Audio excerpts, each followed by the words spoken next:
Bonjour, aujourd'hui c'est le 8 juin et je voudrais lire avec vous dans Romains chapitre 6, verset 23.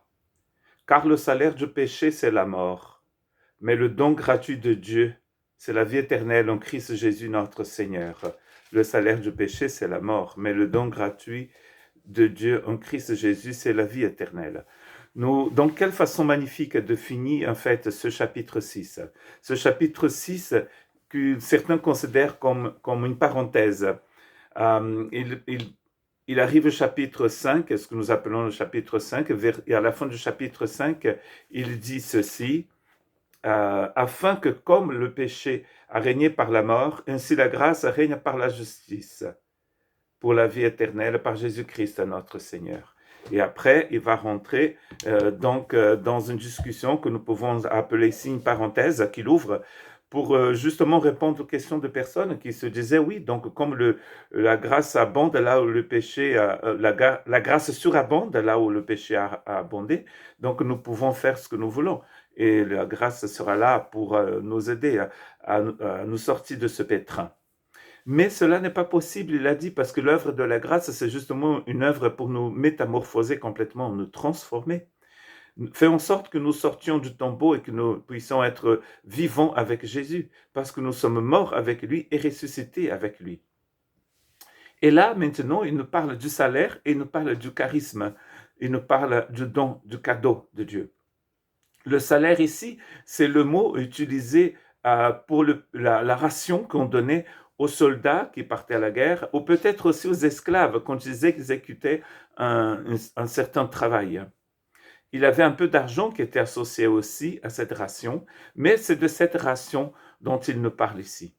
Donc la ration qui verse le péché, c'est la mort. La nourriture qui verse, la portion que vous aurez, que nous aurons, que les gens auront à la fin, quand ils ont vécu dans le péché, c'est la mort. C'est une chose terrible. Le péché, c'est sûr, on a tellement discuté, on a tellement parlé de cela, c'est quelque chose qui n'est pas très positif. Enfin, parler de cela n'est pas très politiquement correct. Mais il faut le faire. Paul le fait tout le temps. Tout ce qui ne tourne pas rond en nous et dans le monde, la Bible appelle ça le péché. C'est rater la cible. Si la cible, c'est l'amour de Dieu, le péché passe à côté. Si la cible, c'est la vie, le péché passe à côté.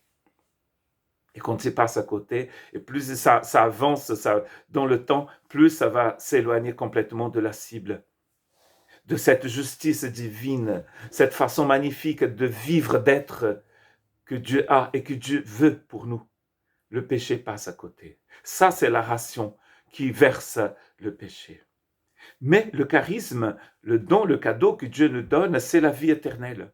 Nous avons la vie éternelle en Christ Jésus. Et Paul, là, j'ai l'impression qu'il est en train de parler de la consommation, du moment où cette vie éternelle que nous avons déjà sera là pour toujours, sera là éternellement, sera là. Et nous serons dans cette vie éternelle. Ça, c'est le cadeau de la grâce. Ce que nous avons mérité, c'est cette ration que nous recevons comme soldats ou comme esclaves. Mais ce que nous n'avons pas mérité, c'est un charisme de la grâce. La grâce nous donne un charisme. Le péché nous verse une ration que nous avons méritée. Nous méritons un salaire, mais nous ne méritons pas un cadeau. Sinon, le cadeau serait un salaire. Si c'est un cadeau, c'est parce que c'est gratuit. Tout ce que Dieu nous donne, c'est gratuit.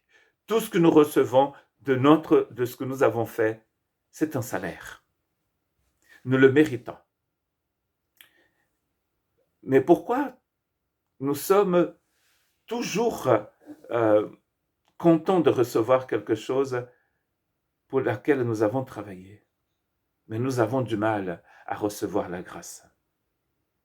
C'est la raison même de cette parenthèse, c'est-à-dire Paul a ouvert cette parenthèse en quelque sorte pour montrer à des personnes qui voulaient des explications. Mais c'est tellement simple, si c'est tellement simple, on va continuer à faire ce que nous faisions avant. C'est exactement pour que nous ne faisions plus ce que nous on faisait avant que la grâce est intervenue dans notre vie. en nous donnant ce cadeau précieux qui est la vie éternelle. Que Dieu puisse nous aider à marcher de plus en plus dans cette vie éternelle, à vouloir connaître, savoir comment ça fonctionne. Comment est-ce que je dois marcher vraiment dans cette vie éternelle, dans ce cadeau précieux, dans ce charisme que Dieu nous a donné. Que Dieu vous bénisse.